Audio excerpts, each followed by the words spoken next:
ada orang yang kemudian disebut dengan orang yang muflis. Ya, ada hadis muflis, itu hadis yang membicarakan tentang orang yang menghadap Allah Subhanahu wa taala dalam kondisi rugi jemaah, bangkrut.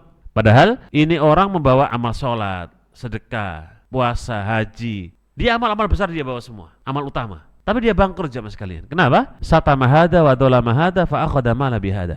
Dia suka menggibah si A, ngambil kehormatan si B, ngambil uang si C.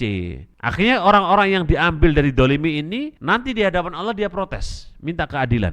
Dan ketika di hari kiamat Allah tunjukkan keadilannya, orang yang didolimi di dunia minta pertanggungjawabannya, dan orang yang punya pahala tadi, amalan sholat, sedekah, haji, ya, ini kemudian diambil oleh orang yang didolimi atau yang didolimi ketika di dunia dan sampai habisnya. Dan ternyata sudah habis kebaikannya, masih ada orang yang kesekian, minta lagi keadilan. Karena kebaikan dia tidak punya, maka keburukan orang yang didolimi ini yang masih tersisa dilimpahkan kepada orang yang berbuat kedoliman tadi di dunia. Maka jatuhlah orang tadi yang tadinya amal solehnya banyak menjadi penuh dengan dosa. Maka Nabi katakan faturikha finnar, maka orang ini dilemparkan kemana? Ke neraka.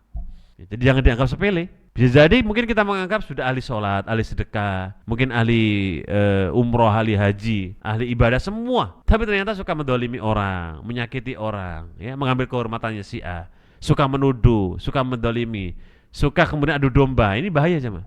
Makanya kalau ada orang yang lagi memfitnah kita gitu, hiburlah diri kita dengan alhamdulillah kita punya tabungan di akhirat, kan gitu. Jadi kalau ada orang yang sedang mendolimi kita, sedang memfitnah kita, sedang menjatuhkan kehormatan kita, sedang membicarakan kemudian diri kita, anggaplah kita punya tabungan di akhirat. Nanti kalau seandainya dia tidak minta maaf, nanti dari kiamat bisa dipastikan kebaikan dia kita minta jemaah.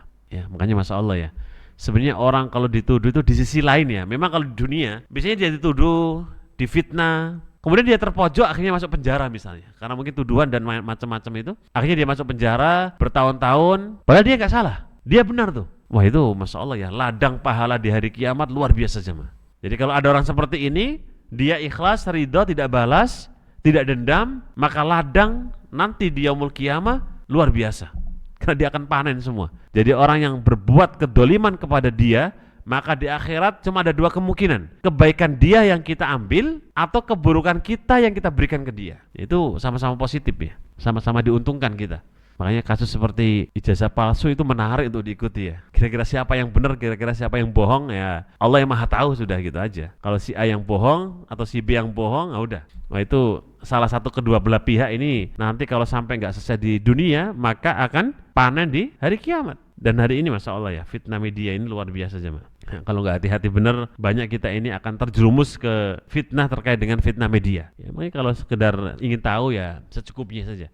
Jangan sampai terbawa suasana ya. Akhirnya kemudian ikut-ikutan dan kita nggak ada ilmu sama sekali jemaah. Ya, nggak ada ilmu sama sekali. Kecuali ala ainul yakin gitu ya. Sudah benar-benar kita yakin 1000%. Nah, untuk menolong, membela, monggo. Tapi kalau nggak ada jangan ikut-ikut. Karena harga neraka untuk hal ini itu terlalu murah jemaah. Jadi karena murahnya sehingga orang banyak kemudian masuk ke neraka. Disebabkan karena apa? Lisan mereka. Nah.